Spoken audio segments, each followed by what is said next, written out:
Hello everyone, मैं महराज खान बहुत बहुत स्वागत करती हूँ आप सभी का आपके अपने यूट्यूब चैनल आलूरिंग शिक्षा द्वार में। उम्मीद करती हूँ सब बहुत अच्छे होंगे। और आज जो आपने पेपर दिया है एमयू बीएड का, तो उसको हम डिस्कस करने जा रहे हैं। आंसर की इसकी डिस्कस करने जा रहे हैं, कौन से क्वेश्चन का आंसर क्या होने वाला है इसको हम देखेंगे। फिलहाल इस वीडियो में टीचिंग एप्टीट्यूड का मिलेगा और इसके बाद में आपको फौरन बाद इस वीडियो के फौरन बाद आपको रीजनिंग का सॉल्यूशन देखने को मिलेगा। उसके बाद करंट एजुकेशनल अफेयर्स का मैं सॉल्यूशन आप सभी के सामने लेकर आऊंगी। ठीक है, तो टीचिंग एप्टीट्यूड का लेवल क्या रहा, पेपर का लेवल क्या रहा, ये भी हम बीच में डिस्कस करेंगे। फिलहाल अगर मैं टीचिंग एप्टीट्यूड के लेवल की बात करूं तो बच्चे लास्ट ईयर ऐसा कोई या उससे लास्ट ईयर अभी तक जो पैटर्न था एमयू का बीएड को लेके, वो भी टीचिंग एप्टीट्यूड को लेके, तो उसमें कोई भी स्टेटमेंट के क्वेश्चन नहीं देखे जाते थे। अब स्टेटमेंट के क्वेश्चन आने लगे हैं और इसके साथ एक जो मैच का मतलब जो सीक्वेंस में बनाने का क्वेश्चन आया था, तो वो भी जो है नेट में जो टीचिंग एप्टीट्यूड आता है उस लेवल का था। ठीक है, इस पेपर में नेट से भी क्वेश्चन उठाया गया है। एक question NET national eligibility test जो होता है, जो कि प्रोफेसरशिप के लिए होता है, प्रोफेसर बनते हैं उसे क्वालिफाई करके, तो उसका टीचिंग एप्टीट्यूड का एक क्वेश्चन उठाया गया है। जून 2008 में जो पेपर हुआ था नेट का, वहां वो क्वेश्चन देखा गया था। ठीक है, तो उसी से यहाँ पर कॉपी किया गया है। तो इसका मतलब यह है कि लेवल थोड़ा सा तो अप हुआ है। टीचिंग एप्टीट्यूड का लेवल इतना भी मुश्किल नहीं था, 2-4 क्वेश्चन को छोड़ के टीचिंग एप्टीट्यूड कोई मुश्किल नहीं था, लेकिन हाँ 2-4 क्वेश्चंस ने आपको घुमाया जरूर होगा, है ना। चलिए अब इसका आंसर देख लेते हैं। तो लेवल की बात करूं तो मॉडरेट था, बहुत ज्यादा टफ नहीं था। 2-4 क्वेश्चन, इसने 2 क्वेश्चन तो नेट से उठाए हैं, बाकी क्वेश्चन ठीक ही थे। ठीक है, पहला क्वेश्चन नहीं, हम टीचिंग एप्टीट्यूड को सॉल्व कर रहे हैं। तो टीचिंग एप्टीट्यूड जो स्टार्ट हुआ था, ये सीरीज ए है, सीरीज ए है। सीरीज ए में हम टीचिंग एप्टीट्यूड को सॉल्व करेंगे, जो कि पूछा गया था क्वेश्चन नंबर 51। और ये जिस बच्चे से मैंने पेपर लिया है, जरूरी नहीं उसके क्वेश्चन ठीक होंगे, तो आप उस पे ऑप्शन पे फोकस मत करिएगा, जो आंसर मैं बताऊं उसको देखना है। ठीक है, क्वेश्चन नंबर 51 पूछा गया था, human intelligence is affected by. Human intelligence किससे अफेक्टेड होता है? ओनली हेरिडिटी, हेरिडिटी का होता है, जहां मतलब वंशानुगत, वंश है ना, मतलब आपका जन्म से, एक तरह से कह सकते हैं।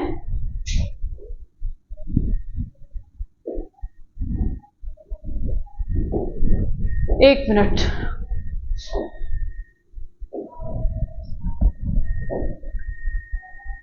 ठीक है।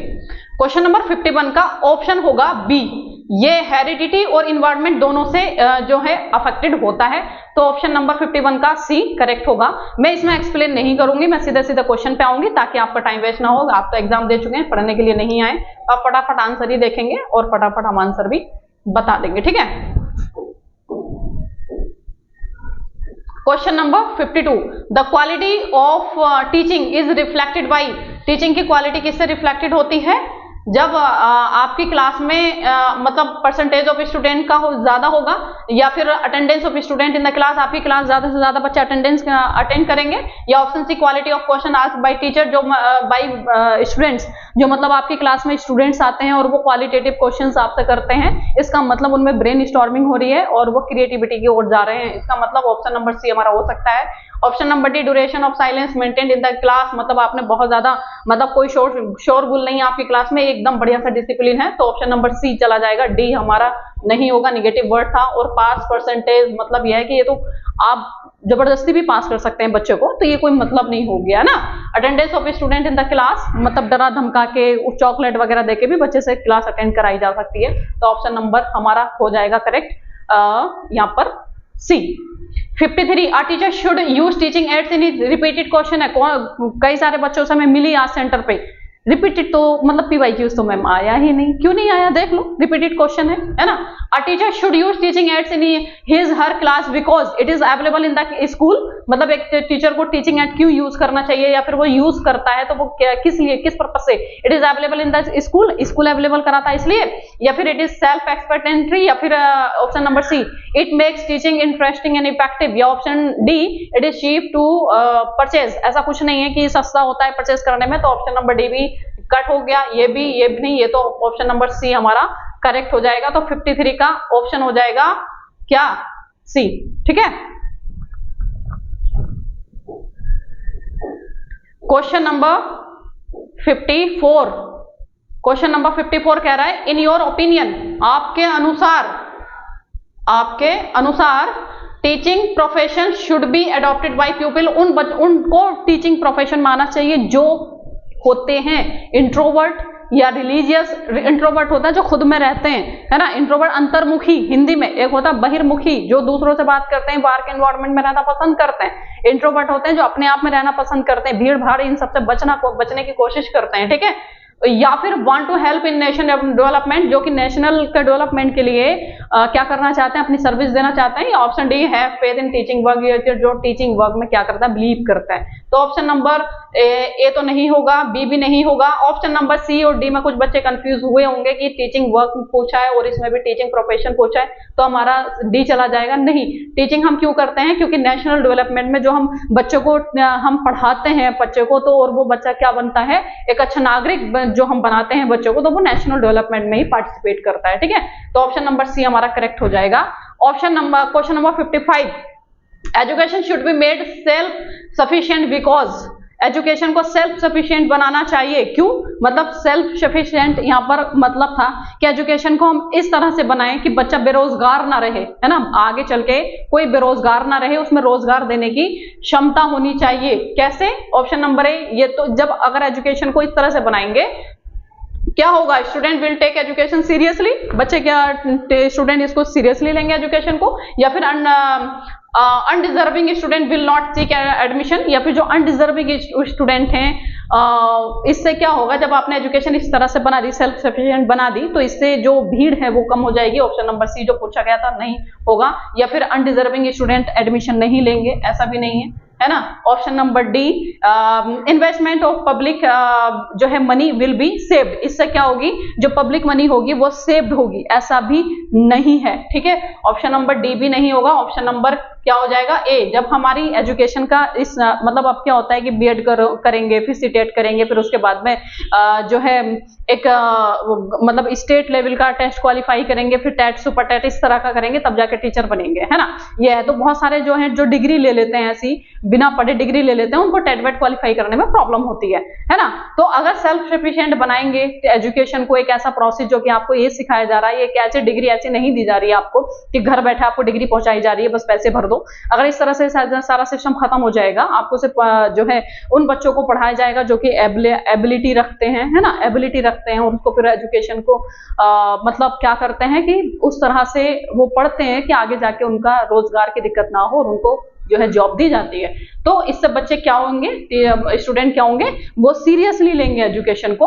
तो इसका 55 का ऑप्शन नंबर ए करेक्ट है, ठीक है। नेक्स्ट क्वेश्चन की तरफ चलते हैं।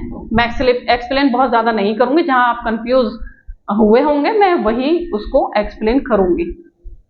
हाँ, question number 56, as a teacher if you find that a student is absent from the class for a long time what will you do, एक बच्चा जो बहुत टाइम से आपकी क्लास में नहीं आ रहा, बहुत बार मैं ऐसे एग्जांपल देती हूँ कि बच्चा झूठ बोलता है, क्लास में नहीं आ रहा है, या फिर इस तरह के एग्जांपल देती हूँ, तो नेगेटिव पॉजिटिव वर्ड्स का यूज करके भी आपने आंसर निकाल लिया होगा। देखिए, बहुत दिन से बच्चा नहीं आ रहा, आप क्या करोगे, send whole class to search the absent student, मतलब जो बच्चा एब्सेंट है उसको ढूंढने के लिए पूरी क्लास को भेज देंगे ऑप्शन, ताकि वो भी एब्सेंट हो जाए। अगर आप बच्चों को भेज देंगे तो वो भी पता लगेगा अगले दिन से वो भी एब्सेंट है ना, वो भी नहीं आ रहे हैं। Option B, complain immediately to the school principal, school principal को बोलेंगे। मैंने बोला था कि प्रिंसिपल आए या फिर पेरेंट्स आए, वो हमारा आंसर नहीं होगा, तो कट हो गया हमारा आंसर। ऑप्शन सी बोल रहा है will not take any action, हम कोई एक्शन लेंगे ही नहीं। It is a personal matter of student, personal matter हो सकता है बच्चे का, प्राइवेसी का ख्याल रखेंगे। और ऑप्शन नंबर डी बोला try to find out the reason for his her absent, उस ट्राई टू फाइंड आउट करेंगे, है ना, कोशिश करेंगे कि वो रीजन ऐसा कौन, मतलब रीजन फाइंड आउट करने की कोशिश करेंगे बच्चा एब्सेंट क्यों है। तो ऑप्शन नंबर डी हमारा करेक्ट है, ऑप्शन नंबर डी, ठीक है। चलिए नेक्स्ट क्वेश्चन है। हाँ, मैं पढ़ा नहीं रही हूँ आप लोगों को, आंसर बता रही हूँ, तो मैं कोशिश करूंगी कि मैं आपको ज्यादा एक्सप्लेन करूं भी ना। क्वेश्चन नंबर 56,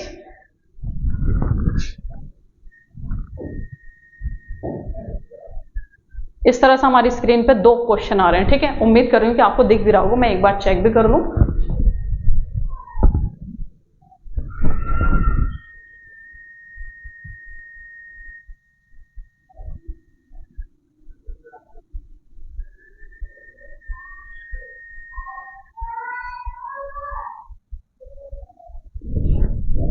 हाँ, क्वेश्चन नंबर 57,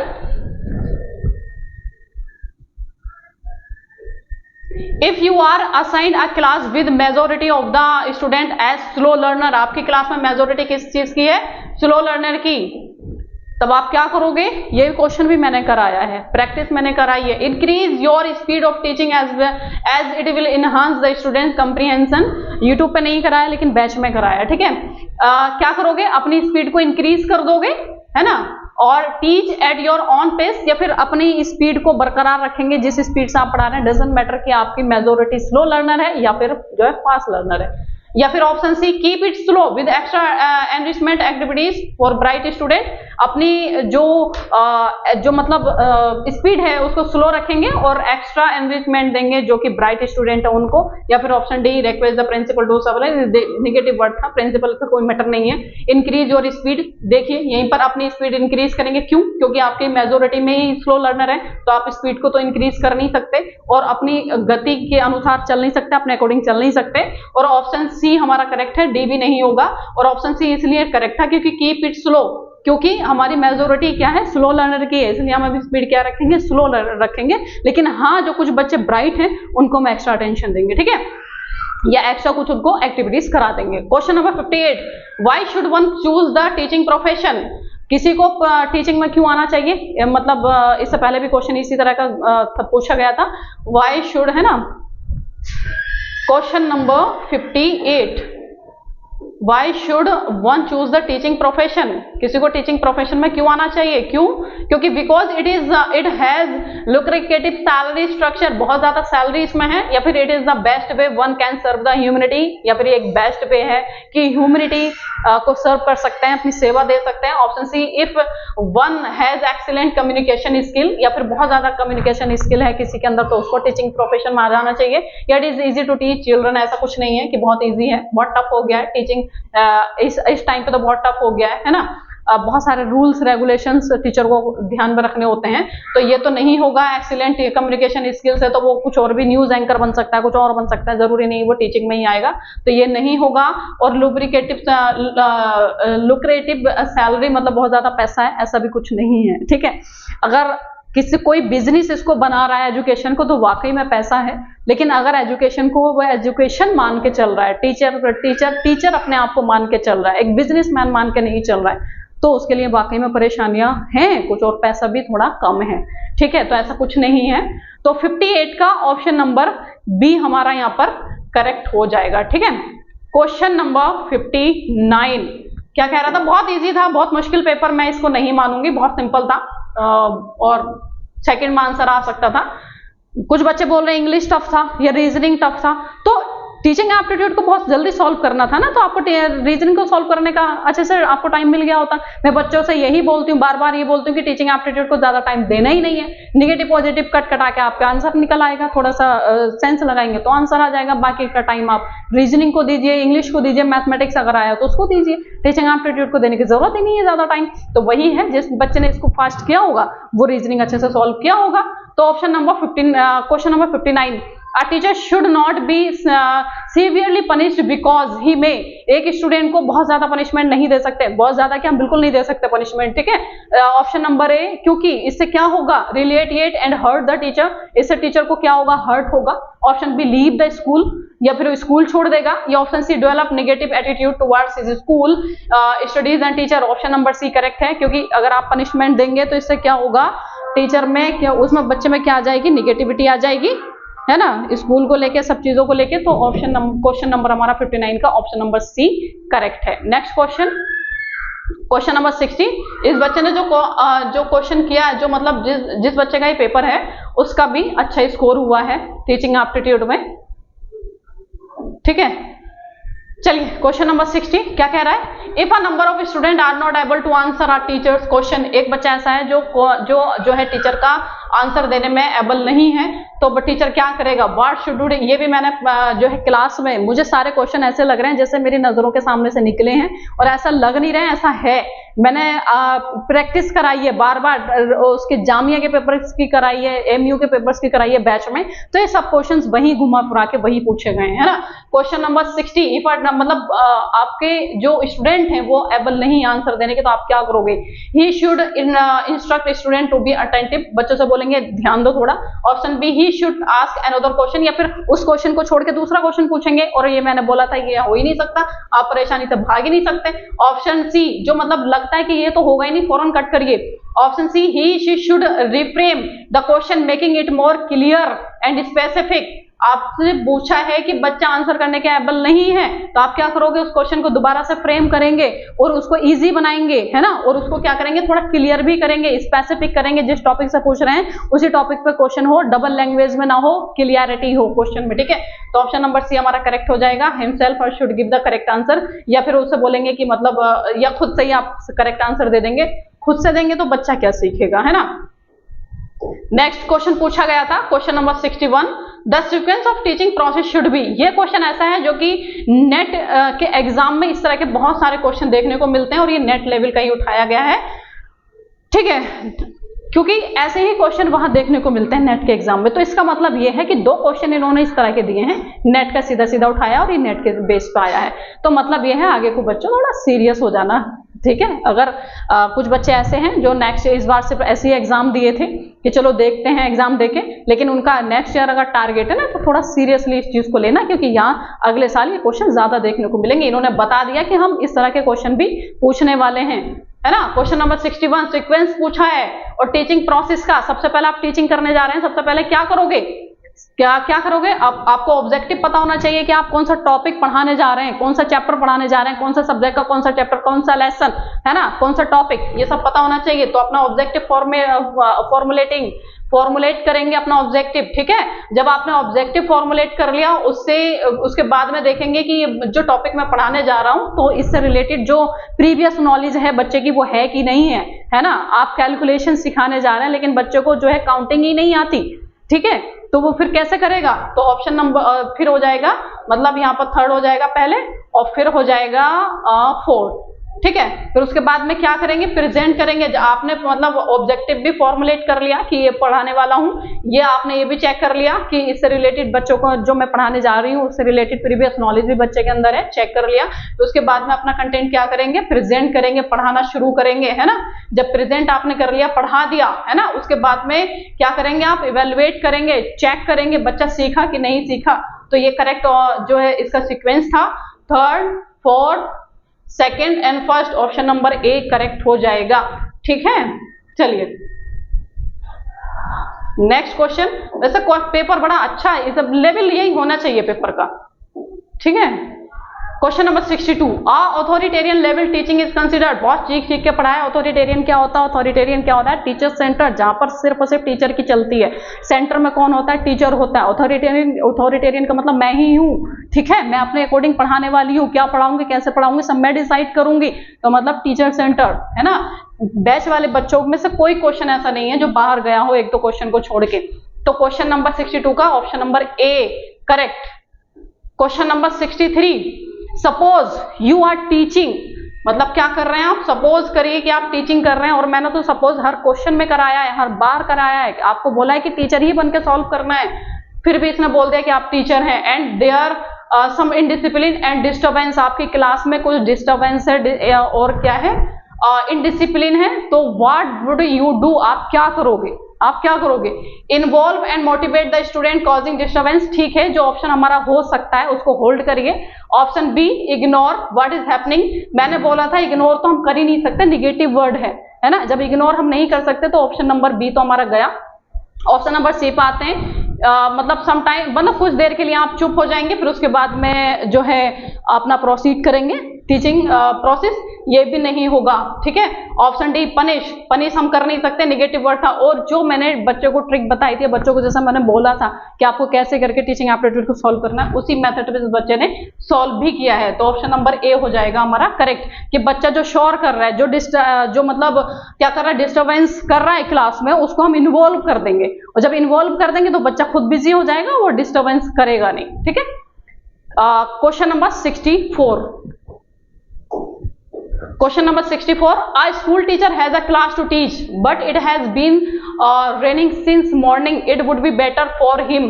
एक स्कूल टीचर है, सबसे पहले इसमें कीवर्ड यूज हुआ था स्कूल टीचर। ठीक है, स्कूल टीचर, और स्कूल टीचर है तो इसका अथॉरिटी किस पे, एक मतलब प्रिंसिपल भी होता है स्कूल के अंदर।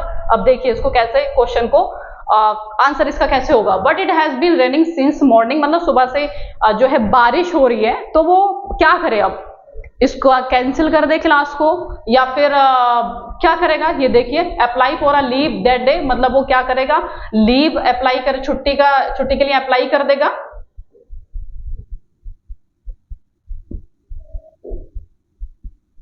ठीक है, या फिर क्या करेगा, इसके भी class and reach school when rain stop, जब वो बारिश रुक जाएगी तब वो स्कूल पहुंचेगा। या option C, call his principal to tell that he would not take his class that day, या प्रिंसिपल को इन्फॉर्म करेगा कि वो क्लास नहीं ले सकता। या option D, inform the student to attend a compensatory class next day, या फिर वो बोलेगा जो आज क्लास नहीं हो पाई है वो कल ले लेना, और बच्चों को इन्फॉर्म करेगा। देखिए सबसे पहले तो एक बीएससी बीएड में भी क्वेश्चन इस तरह का पूछा गया था, है ना, कि बच्चा टीचर्स को अर्जेंट है, अर्जेंटली वो कहीं जाना चाह रहा है या उसको कहीं जाना पड़ रहा है, तो वो क्या करेगा, मतलब प्रिंसिपल को इन्फॉर्म करेगा, बच्चों को इन्फॉर्म करेगा, या फिर ऑफिस में कॉल करेगा, या फिर वो अप्लाई मतलब एक एप्लीकेशन डालेगा वहां पर। तो जब टीचर को अर्जेंट जाना पड़ रहा है तो वो कैसे ऑफिस में जाके एप्लीकेशन लगाएगा, क्योंकि वो अर्जेंटली जा रहा है। तो वहां ऑप्शन जो होना चाहिए था वो एमयू ने नहीं दिया, दूसरा ऑप्शन दिया कि वो प्रिंसिपल को इन्फॉर्म करे, ऑफिस में जो है प्रिंसिपल को इन्फॉर्म करेगा। जबकि उसमें ये भी हो सकता था कि वो जब अर्जेंट जा रहा है तो वो कॉल करके बताएगा कि मुझे कहीं जाना पड़ रहा है और इसलिए मैं नहीं आ सकता, तो वो जो ऑफिस में जो कॉल रिसीव करता था वो प्रिंसिपल को बोलता, प्रिंसिपल जो है बच्चों को इन्फॉर्म करते कि आज आपके वो टीचर नहीं आएंगी और वो छुट्टी पे। इस तरह का वो क्वेश्चन था, लेकिन एमयू ने माना है कि जो है वो प्रिंसिपल को इन्फॉर्म करेगा। तो यहाँ पर हमारा ऑप्शन जो मेरे अकॉर्डिंग जाना चाहिए कि वो कॉल उसके अकॉर्डिंग जो बीएससी बीएड में जो आंसर एमयू ने दिया है तो उसके अकॉर्डिंग तो ये हो जाएगा कि उसको प्रिंसिपल को इन्फॉर्म करना है। ठीक है, लेकिन मेरे अकॉर्डिंग ये हो जाएगा inform the student to attend, जो मतलब जो छूटा है वो अगले दिन को कराएगा। तो इसका आंसर मेरे अकॉर्डिंग तो सी होना चाहिए, एमयू के अकॉर्डिंग सी होना चाहिए। और अब देखते हैं इसका आंसर क्या हो सकता है। तो इस क्वेश्चन का मैं बोलूंगी सी भी हो सकता है और डी भी हो सकता है, एमयू के आंसर की सही पता चलेगा। ठीक है, चलिए नेक्स्ट क्वेश्चन है question number 65। As a teacher, what would you do if you realize that the students are not understanding what is being taught in the class? मतलब आपकी क्लास में कुछ बच्चे हैं जो अंडरस्टैंडिंग नहीं, मतलब जो आप पढ़ा रहे हैं वो समझ नहीं पा रहे हैं, तो आप क्या करोगे? Checkup the related knowledge of the student, मतलब स्टूडेंट की उस टॉपिक से रिलेटेड जो नॉलेज है वो चेक करेंगे। या option B, proceed to the next lesson to complete the syllabus, लेकिन बस अपने सिलेबस पे फोकस करेंगे, है ना, बच्चों को समझ आ रहा है नहीं आ रहा डजंट मैटर, आप सिर्फ अपना सिलेबस कंप्लीट करेंगे, नेक्स्ट लेसन को पढ़ाना स्टार्ट कर देंगे। तो ऐसा करता नहीं है टीचर। ठीक है, रिपीट द लेसन ऐसा भी नहीं होगा, और checkup the related knowledge of the student, ये तो आपका पहला काम था, लेसन स्टार्ट करने से पहले आपको प्रीवियस नॉलेज चेक करनी थी। तो ऑप्शन नंबर डी हमारा करेक्ट हो जाएगा। Teach the lesson again with real word example, क्योंकि बहुत सारे बच्चे हैं जो समझ नहीं पा रहे हैं, और जब नहीं समझ रहे हैं तो आप उसको क्या करोगे, रियल वर्ड एग्जांपल से उसको समझाओगे। ठीक है, फिर से दोबारा से पढ़ाओगे। तो 65 का जो आंसर हो जाएगा वो हो जाएगा option number D. Next question है question number 66। The teacher has been glorified by the phrase friend, philosopher and guide because, एक टीचर को बोला गया है फ्रेंड, फिलोसोफर एंड गाइड, क्यों? ये क्वेश्चन जून 2008 के teaching aptitude national eligibility test NET के एग्जाम से उठाया गया है। ठीक है, आप चेक करिएगा जून में जो पेपर हुआ था नेट का, वहां से क्वेश्चन सेम टू सेम उठाया गया है 2008 का। ठीक है, जून में जो हुआ था। तो इसका आंसर हो जाएगा ऑप्शन नंबर सी। इसका करेक्ट आंसर है ऑप्शन नंबर सी। एक टीचर को बोला गया है फ्रेंड, फिलोसफर एंड गाइड। क्यों? क्योंकि ये ट्रांसमिट करता है high values of humanity to student. Student के मतलब समझ में आ गया, स्टूडेंट को ये क्या सिखाता है? High values of humanity. ठीक है, नेक्स्ट क्वेश्चन है, नेक्स्ट क्वेश्चन जो पूछा गया था 67 वो था a female student report that she faces gender based bias in the class as a teacher you will. आपकी क्लास में एक जो फीमेल स्टूडेंट है वो मतलब शिकायत करती है कि जेंडर बेस्ड उस पर बायस मतलब उसको कुछ परेशानियों का सामना करना पड़ रहा है, तब आप क्या करोगे? Ask the principal to shift the female student to another class. Principal से बोलेंगे उसे किसी दूसरी क्लास में शिफ्ट कर दीजिए। नहीं हो सकता, क्योंकि मैंने बोला था एज ए टीचर आप परेशानियों से भागेंगे नहीं, सामना करेंगे। ठीक है, तो ऑप्शन नंबर ए यहां पर नहीं होगा। ऑप्शन नंबर ए नहीं होगा। Report the matter to the principal, principal को बोलेंगे नहीं कुछ भी, क्योंकि मैंने बोला था प्रिंसिपल को बताना या फिर पेरेंट्स को बताना निगेटिव होता है। Conduct an inquiry at your end and recommend punitive action, जो मतलब जो परेशान उसको कर रहे हैं तो उसको पनिश करेंगे, ऐसा भी नहीं करेंगे। आप क्या करेंगे? Talk to the student and advise them to जो है रेस्पेक्ट कलीग्स, मतलब उससे बोलेंगे कि बच्चों से कि जो है आपको रेस्पेक्ट करनी है अपनी कलीग्स की। ठीक, तो इसका ऑप्शन नंबर डी करेक्ट हो जाएगा। नेक्स्ट क्वेश्चन है question number 68, which among the following statement is not true. इनमें से कौन सा स्टेटमेंट ट्रू नहीं है? Teaching is a fundamental concept, teaching is both art and science, या option C teaching is diverse in application, teaching option D teaching is influenced by social and human factor. ये question का level थोड़ा ठीक ठाक था। ठीक है, अब तक जो पूछा जाता है उससे थोड़ा टफ लेवल इस क्वेश्चन का है, क्योंकि इसने चारों ही स्टेटमेंट ऐसे दिए हैं जो आपको थिंक करने पे मजबूर कर रहे होंगे, थोड़ा सोचने पे मजबूर किया होगा कि टीचिंग क्या है, फंडामेंटल कंसेप्ट है? नहीं। ऑप्शन बी ठीक है, ऑप्शन नंबर बी इसका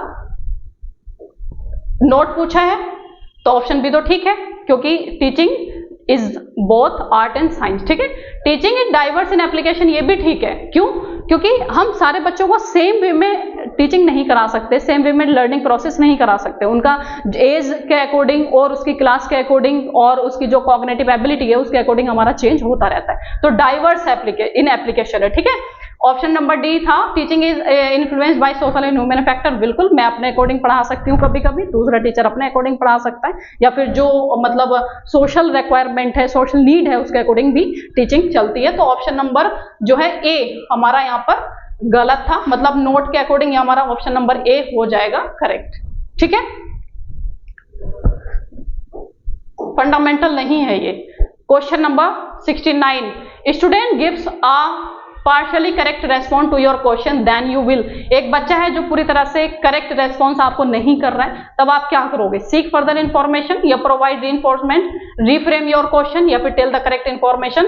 अगर आप करेक्ट इन्फॉर्मेशन दे दोगे तो बच्चा जो है खुद से मेहनत नहीं कर पाएगा। ऑप्शन नंबर बी इसका करेक्ट है कि बच्चों को रीइंफोर्समेंट मतलब बच्चे को क्या करेंगे आप थोड़ा उसे समझाएंगे, उसको जहां जरूरत है वो आप रीइंफोर्समेंट करेंगे उसको, तो बच्चा जो है सीख लेगा आंसर और आपको बता देगा। तो क्वेश्चन नंबर 69 का ऑप्शन बी ठीक है।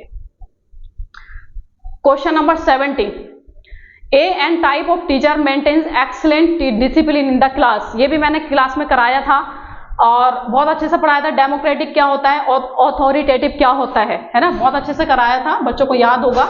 ऑप्शन नंबर इसका सी करेक्ट हो जाएगा। डेमोक्रेटिव मतलब लोकतांत्रिक, और लोकतांत्रिक में क्या होता है, हमारे देश में लोकतंत्र है ना, उसमें क्या होता है सभी की सुनी जाती है, वो चाहे सुनी जाए या नहीं सुना जाए वो बात अलग है, लेकिन लोकतंत्र में सबकी सुनी जाती है। ठीक है, तो डेमोक्रेटिव हो गया। डेमोक्रेटिक मतलब यह है कि बच्चे की भी सुनी जाएगी और टीचर अपनी भी बोलेगा। 50-50 का यहाँ पर जो है मामला होता है। 50-50% इसकी जो पावर है वो डिस्ट्रीब्यूट होती है, 50% टीचर 50% स्टूडेंट, कोई कम नहीं कोई ज्यादा नहीं। ठीक है, सबकी सुनी जाएगी, दोनों एक्टिव रहते हैं। तो यहाँ पर इसमें एक्सीलेंट डिसिप्लिन तो हो ही नहीं सकता। मतलब एक्सीलेंट डिसिप्लिन का मतलब टीचर बोलने ही नहीं दे रहा है, खुद ही बोल रहा है और अपने आप को सेंटर में रखे हुए जो वो चाह रहा है वो हो रहा है। तो यहाँ पर ऑथोरिटेटिव यहाँ पर क्या हो जाएगा, करेक्ट आंसर हो जाएगा। ठीक है, next question 71, how should a teacher be related to his peers. अपने जो कलीग होते हैं, जो साथ में जो टीचर होते हैं, तो उसके साथ टीचर का रिलेशन कैसा होना चाहिए। शुड कॉपी अदर्स स्टाइल, आप अगर टीचर बनोगे उसके बाद में आपके साथ और भी बहुत सारे टीचर होंगे, तो क्या उनकी जो स्टाइल है वो कॉपी करेंगे आप पढ़ाने के लिए? नहीं होगा, ठीक है, कॉपी नहीं करते। फॉलो इंडिपेंडेंट व्यूज, अपना इंडिपेंडेंट जो व्यूज है उसको यूज करेंगे, मतलब आपको जो सही लगता है वही करेंगे।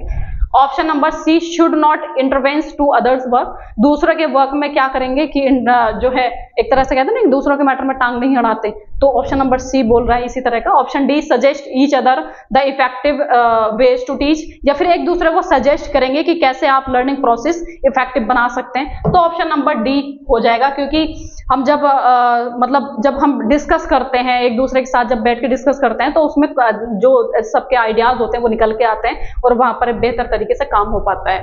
तो यहाँ पर 71 का था क्वेश्चन नंबर 71 का ऑप्शन नंबर डी।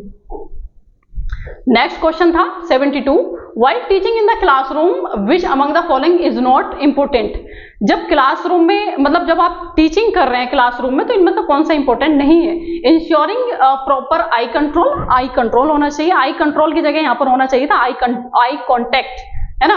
चलिए ठीक है, फिर भी option number wearing impressive cloth, आपने बहुत अच्छा स्टाइल बना रखा है, एकदम सलमान खान की तरह बन के जा रहे हैं। या option C, managing the movement, अपने मूवमेंट को आप मैनेज करोगे, है ना, जहां जरूरत है वहीं बॉडी मूवमेंट होना चाहिए। Option D, using right posture, एक राइट पोस्चर यूज करेंगे। मैंने एक क्लास में भी पढ़ाया था कि एक टीचर को 45 डिग्री के एंगल पे खड़ा होना चाहिए बोर्ड के सामने। अगर आप पूरा पीठ करके खड़े हो गए तो बच्चों को दिखेगा नहीं आपने जो लिखा, और आप अगर बिल्कुल सामने खड़े हो गए तो भी ढक जाएगा, और अगर आप 45 एंगल पे हैं तो आप बच्चों को भी देख पा रहे हैं और वो लिख भी पा रहे हैं। तो एक सही पोस्चर होता है टीचर का 45 डिग्री के एंगल पे बोर्ड के सामने खड़ा हो। तो ये भी हमारा जो है डी, तो इसका आंसर होगा नहीं, बच्चे ने गलत लगाया है, ठीक है, तो ये हमारा नहीं होगा क्योंकि इसमें से बोला है इज नॉट इंपोर्टेंट, तो इंपोर्टेंट नहीं है कि आप सलमान खान बन के जाएं, ठीक है। आई कंट्रोल होना चाहिए और जो है आपका बॉडी मूवमेंट भी कंट्रोल में होना चाहिए, ठीक है। अच्छे कपड़े पहन के जाना है, साफ कपड़े पहन के जाना है, ठीक है, क्योंकि बच्चा आपको कॉपी करता है। गंदे कपड़ों में आप नहीं जा सकते, लेकिन इसका मतलब ये नहीं है कि आप बिल्कुल बहुत ही अच्छे बस ड्रेस पे ही फोकस कर रहे हैं, है ना, जो न्यू मार्केट में आया वही पहन के जा रहे हैं, ऐसा कुछ नहीं है। नेक्स्ट क्वेश्चन है question number 73, maturation in learning indicates, maturation क्या दिखाता है लर्निंग में? तो इसमें बच्चे ने लगाया इंटेलिजेंस लेवल, ऐसा नहीं है। जो मैचुरेशन दिखाता है वो दिखाता है एज लेवल, क्योंकि जैसे जैसे एज बढ़ती है मैचुरेशन का लेवल बढ़ता जाता है ना। तो ऑप्शन नंबर सी इसका करेक्ट है, 73 का ऑप्शन नंबर सी करेक्ट होगा, एज लेवल मैचुरेशन, ठीक है। मैच्योरिटी क्या आती है? एज के अकॉर्डिंग आती है कि नहीं आती है? आपसे 10 साल पहले क्या इतने मैच्योर थे जितने अब हैं आप? नहीं, तो इसी से आपका आंसर ठीक हो सकता था। नेक्स्ट क्वेश्चन था question number 74, a teacher is said to be fluent in asking question if he she can ask. ये क्वेश्चन मैंने अभी शायद ग्रुप में कराया था, ग्रुप में किसी बच्चे ने पूछा था, मुझे याद आ रहा है, लेकिन एग्जैक्ट मुझे याद नहीं आ रहा है। ये क्वेश्चन मैंने अभी 2-3 दिन पहले ही किसी को सॉल्व करके दिया था। तो सेम क्वेश्चन पूछा है कि एक सेम क्वेश्चन आया है कि एक टीचर जो है कैसे fluent said to be fluent in asking question, मतलब फ्लुएंसी में जो है क्वेश्चन वो कैसे पूछ सकता है, जब वो मीनिंगफुल क्वेश्चन पूछे या फिर as many questions as possible, बहुत ज्यादा क्वेश्चन पूछे जितना पॉसिबल हो सकता है, या option C maximum number of question in a fix time, या फिर मैक्सिमम नंबर जितने ज्यादा हो सकते हैं लेकिन फिक्स टाइम में, या फिर many meaningful question in a fix time. एक फिक्स टाइम में वो मैनी मीनिंगफुल, यहाँ पर बच्चा कंफ्यूज हो गया, यहाँ पर भी मीनिंगफुल क्वेश्चन था, यहाँ पर भी मीनिंगफुल क्वेश्चन था, लेकिन इसमें दे दिया फिक्स टाइम। ऐसा कुछ नहीं है कि आपको 2 ही मिनट में क्वेश्चन पूछना है या फिर 10 मिनट में ही क्वेश्चन पूछना है, नहीं, आप फ्लुएंसी में क्वेश्चन पूछ सकते हैं अगर आप मीनिंगफुल क्वेश्चन पूछ रहे हैं। तो इसका करेक्ट आंसर हो जाएगा ऑप्शन नंबर ए। ये नहीं होगा, option number A correct. Next question और लास्ट क्वेश्चन पूछा गया था 75, an effective classroom environment would prevail when. एक इफेक्टिव क्लासरूम, बच्चे बोल रहे थे कि पीवाईक्यूज नहीं आया, कैसे नहीं आया? सेम क्वेश्चन है, और भी क्वेश्चन, इससे 2-3 क्वेश्चन पीवाईक्यूज के ही हैं, और अगर ऑप्शन चेंज करके अगर क्वेश्चन पूछा गया तो वो भी पीवाईक्यूज ही है। अगर आप ठीक से पढ़ के गए होंगे तो टीचिंग एप्टीट्यूड को आप सही करके आए होंगे, 20+ स्कोर हुआ होगा। एक इफेक्टिव क्लासरूम एनवायरनमेंट कब होगा? जब कोई बोल ही नहीं रहा, पिन ड्रॉप साइलेंस है एकदम, है ना। या option be strict discipline is observe in the class, या फिर एकदम बहुत ज्यादा स्ट्रिक्ट डिसिप्लिन है ना। हिटलर आपकी क्लास में पढ़ा रहे हैं, जो होते हैं ना टीचर जो होते हैं हिटलर, अपनी जो मान के चलते हैं, तो इस तरह से आपका इफेक्टिव क्लासरूम होगा नहीं। अगर कोई बोल नहीं रहा है तो इसका मतलब यह है कि इफेक्टिव नहीं होगी, सिर्फ टीचर बोल रहा है, बच्चा कुछ बोल नहीं रहा है, तो इसमें बच्चा एक्टिव है ही नहीं, तो इफेक्टिव नहीं होगा। ठीक है, स्ट्रिक्ट डिसिप्लिन से भी इफेक्टिव नहीं होगा। इफेक्टिव वहां होता है जहां टीचर और स्टूडेंट का इंटरेक्शन होता है और एक हेल्दी रिलेशनशिप दोनों के बीच में होता है। बच्चा जब चाहे टीचर से पूछ सकता है।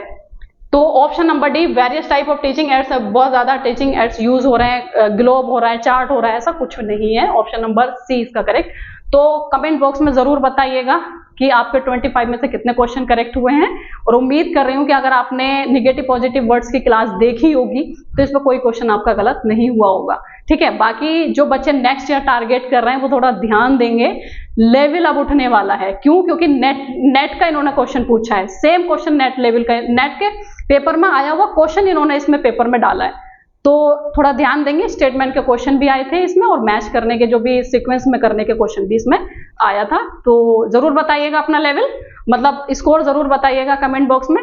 Thanks for watching. इसके बाद में रीजनिंग का सॉल्यूशन आपको मिलने वाला है, यहाँ से सर उसका सॉल्यूशन कराएंगे रीजनिंग का। ठीक है, थैंक यू।